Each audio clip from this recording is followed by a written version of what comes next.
नमस्कार दोस्तों, आज मैं आपको एक ऐसी कहानी सुनाने जा रही हूँ जो शायद आपके दिल से निकली किसी बात को छू ले। ये कहानी है द एंग्शियस ब्रेन की, यानी उस दिमाग की जो बिना वजह डरने लगता है, परेशान हो जाता है और हमें ये समझ ही नहीं आता कि क्यों। तो चलिए शुरू करते हैं। सोचिए, एक लड़की है, मीरा, बिल्कुल आप हम जैसी। सुबह उठती है, काम पर जाती है, लेकिन हर सुबह उसके मन में एक अजीब सी बेचैनी होती है, जैसे कुछ गलत होने वाला हो। उसने किसी को कुछ कहा नहीं, कोई उसकी बातों को सुन भी नहीं रहा, पर उसका दिमाग लगातार बोल रहा है, क्या बॉस नाराज तो नहीं? कहीं देर से पहुंची तो सब क्या सोचेंगे? कल वो जो कॉल आया था, वो ठीक नहीं रहा ना? ये सब बातें उसे बार बार अंदर से हिला देती थी। लेकिन सबसे बड़ी बात ये थी कि कोई असली खतरा था ही नहीं। फिर भी उसका दिमाग खतरे का अलार्म बजा रहा था, बार बार।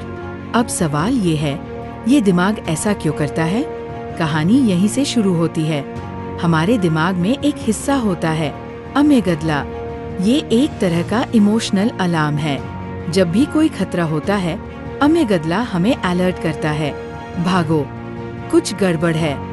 लेकिन एंजाइटी में ये अलार्म बार बार बेवजह बजता है। और दूसरी ओर होता है प्रीफ्रंटल कॉर्टेक्स, जो हमें लॉजिक और रीजनिंग देता है। अब होता ये है कि जब अमेगडला ज्यादा तेज हो जाए और प्रीफ्रंटल कॉर्टेक्स शांत हो जाए, तब दिमाग डराने लगता है, जैसे मीरा के साथ हो रहा था। उसका दिमाग उसे रियल डेंजर नहीं, बल्कि परसीव्ड डेंजर दिखा रहा था। और यही है एंजाइटी का कोर। मीरा खुद से पूछती, मैं इतनी एंग्शियस क्यों हूँ? सब तो ठीक है, लेकिन जवाब उसके हाथ में नहीं था, क्योंकि उसका दिमाग ही उलझा हुआ था। इसका कारण था पास्ट एक्सपीरियंसेस, बॉडी की सिग्नल्स और फॉल्स अलार्म सिस्टम, जो बचपन के डर से लेकर आज तक के इमोशंस को जोड़कर उसे अलर्ट कर रहा था। जैसे अगर किसी ने बचपन में बार बार डांटा हो या स्कूल में शर्मिंदगी महसूस की हो, तो दिमाग उसे अब भी सच मानता है। अमेगडला वही मेमोरी स्टोर करता है और हर बार किसी सिमिलर सिचुएशन में वो डर वापस सरफेस पर आ जाता है। इसलिए जब मीरा प्रेजेंटेशन देने जाती तो वो नहीं बोल पाती, क्योंकि दिमाग उसे फिर वही पुराना डर याद दिला देता। अब बात समझ आई? एंजाइटी सिर्फ एक फीलिंग नहीं, वो दिमाग की इनर प्रोग्रामिंग है। लेकिन कहानी यही खत्म नहीं होती, क्योंकि जिस तरह दिमाग डर पैदा करता है, उसी तरह वो हील भी हो सकता है। पिछली बार हमने मीरा की कहानी सुनी थी, एक लड़की जो हर बात पर घबराने लगी थी, चाहे वजह हो या न हो। लेकिन अब मीरा कुछ बदलना चाहती थी। एक दिन उसने थेरेपी लेने का फैसला किया। वो नर्वस थी, डर भी लग रहा था, पर उसे लगने लगा था कि मुझे खुद से मिलना होगा, वरना मैं हमेशा इस डर में उलझी रहूंगी। थेरेपिस्ट ने सबसे पहले उससे कहा, मीरा, तुम अपने थॉट्स को पहचानती हो? वो चौंकी। थॉट्स? थेरेपिस्ट मुस्कुराई, बोली, हाँ, वो बातें जो तुम्हारा दिमाग खुद से बोलता रहता है, जैसे कि मैं बेकार हूँ, मैं फेल हो जाऊंगी, लोग मुझे पसंद नहीं करते। और यहीं से शुरू हुआ मीरा का इनर डायलॉग को पकड़ने का सफर। उसने थेरेपी में एक नया शब्द सीखा, एंस ऑटोमेटिक नेगेटिव थॉट्स। ये ऐसे थॉट्स होते हैं जो बिना बुलाए, बिना किसी लॉजिक के, हर दिन, हर पल, बार बार उसके मन में आते रहते थे। जैसे, कल की मीटिंग में मैं सब गड़बड़ कर दूंगी, शायद बॉस मुझे निकाल देगा, सब लोग मेरी हंसी उड़ा रहे होंगे। अब थेरेपिस्ट ने कहा, हर बार जब ऐसा थॉट आए, उसे पकड़ो, लिखो और पूछो, क्या ये सच है? मीरा ने एक नोटबुक ली और अपने थॉट्स को लिखना शुरू किया। हर बार जब कोई डर, चिंता या गिल्ट आता, वो उसे वर्ड्स में बदल देती। धीरे धीरे उसे पैटर्न दिखने लगे। वो समझने लगी कि उसका दिमाग उसकी सुरक्षा के लिए डर पैदा कर रहा है, लेकिन उसे जरूरत नहीं थी उस डर की। उसने सोचा, अगर डर मेरा पुराना दोस्त है, तो अब वक्त है उससे खुलकर बात करने का। अब वो डर को रोकती नहीं थी, वो बस उससे बात करती थी। तुम फिर आ गए, ठीक है, बैठो कुछ देर। लेकिन मैं अब तुम्हें चलाने नहीं दूंगी। उसका थेरेपिस्ट उसे CBT यानी कॉग्निटिव बिहेवियरल थेरेपी से सिखा रहा था कि थॉट, फीलिंग, बिहेवियर ये तीनों कैसे जुड़े होते हैं। मीरा अब अपने थॉट को आइडेंटिफाई करती, उसे रियलिटी से मैच करती और उसे धीरे धीरे बदलना सीख रही थी। पहले जो थॉट उसे वीक बना देता था, अब वही थॉट उसे अवेयर बना रहा था। वो अपने आप से बार बार कहती, फीलिंग सच हो सकती है, लेकिन वो हमेशा फैक्ट्स नहीं होती। और फिर वो दिन भी आया जब मीरा ने पहली बार खुद को शांत होते देखा, बिना किसी पैनिक के, बिना किसी डर के, सिर्फ खुद से कनेक्ट होकर। मीरा अब अपने थॉट्स को पहचानना सीख गई थी। वो डर को समझने लगी थी, लेकिन एक चीज अब भी बाकी थी। जब कोई बड़ा काम सामने आता, जैसे प्रेजेंटेशन या कोई अननोन सिचुएशन, तो उसका शरीर जवाब देने लगता। दिल जोर जोर से धड़कता, हाथ कांपते, सांस अटकती, और उसके पहले कि दिमाग कुछ समझे, शरीर पैनिक मोड में चला जाता।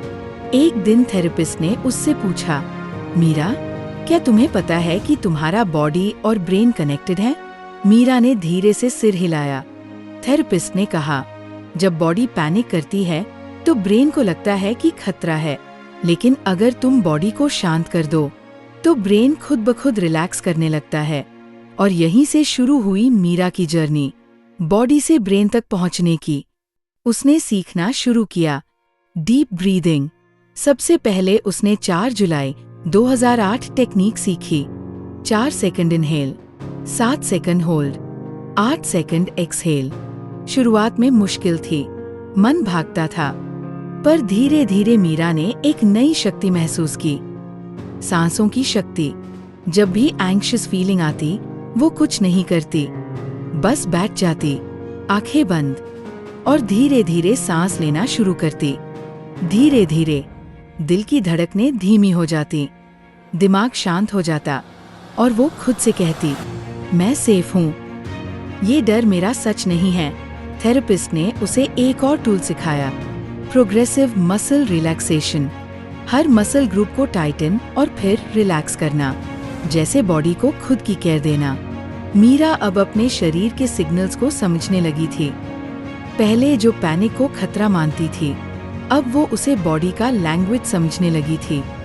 एक दिन उसने पार्क में योगा करना शुरू किया।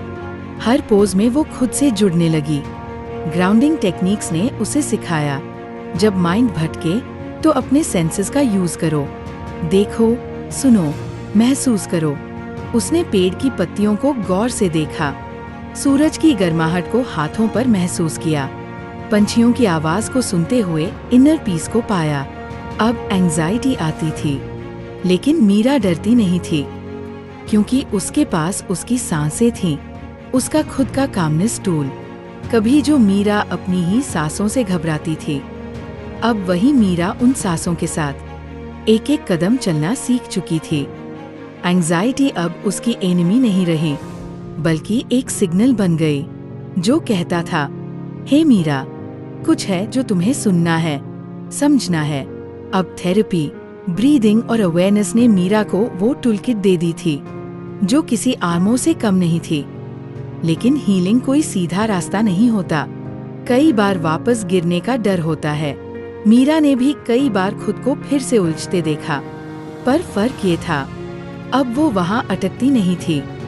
वो खुद से कहती, I know this feeling, I've been here before and I know how to return।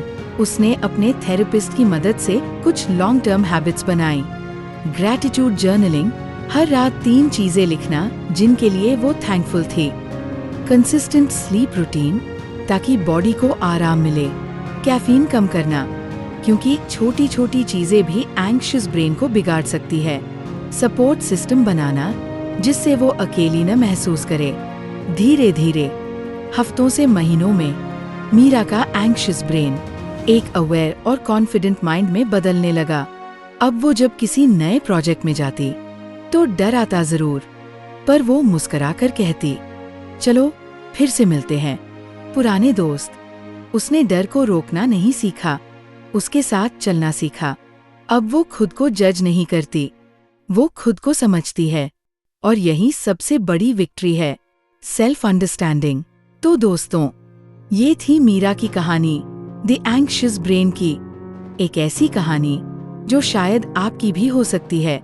अगर आपको इस जर्नी से कुछ सीखने को मिला, तो बस एक बात याद रखिए, एंग्जाइटी एक रुकावट नहीं, वो एक रास्ता है। वो तुम्हें तुम्हारे सबसे सच्चे वर्जन तक ले जाने वाला दरवाजा है। धन्यवाद इस कहानी को दिल से सुनने के लिए। अगर आपको ये अनुभव अच्छा लगा हो, तो कमेंट करके जरूर बताइए और अगली कहानी में फिर मिलेंगे। तब तक के लिए अपनी सांसों से दोस्ती बनाए रखिए। आप अकेले नहीं हैं। उसने अपने थेरेपिस्ट की मदद से कुछ लॉन्ग टर्म हैबिट्स बनाई। ग्रैटिट्यूड जर्नलिंग, हर रात 3 चीजें लिखना जिनके लिए वो थैंकफुल थी। कंसिस्टेंट स्लीप रूटीन, ताकि बॉडी को आराम मिले। कैफीन कम करना, क्योंकि छोटी छोटी चीजें भी एंग्शियस ब्रेन को बिगाड़ सकती है। सपोर्ट सिस्टम बनाना, जिससे वो अकेली न महसूस करे। धीरे धीरे, हफ्तों से महीनों में, मीरा का एंग्शियस ब्रेन एक अवेयर और कॉन्फिडेंट माइंड में बदलने लगा। अब वो जब किसी नए प्रोजेक्ट में जाती, तो डर आता जरूर, पर वो मुस्कुराकर कहती, चलो फिर से मिलते हैं, पुराने दोस्त। उसने डर को रोकना नहीं सीखा, उसके साथ चलना सीखा। अब वो खुद को जज नहीं करती, वो खुद को समझती है, और यही सबसे बड़ी विक्ट्री है, सेल्फ अंडरस्टैंडिंग। तो दोस्तों, ये थी मीरा की कहानी, द एंग्शियस ब्रेन की। एक ऐसी कहानी जो शायद आपकी भी हो सकती है। अगर आपको इस जर्नी से कुछ सीखने को मिला, तो बस एक बात याद रखिए, एंग्जाइटी एक रुकावट नहीं, वो एक रास्ता है। वो तुम्हें तुम्हारे सबसे सच्चे वर्जन तक ले जाने वाला दरवाजा है। धन्यवाद इस कहानी को दिल से सुनने के लिए। अगर आपको ये अनुभव अच्छा लगा हो, तो कमेंट करके जरूर बताइए और अगली कहानी में फिर मिलेंगे। तब तक के लिए अपनी सांसों से दोस्ती बनाए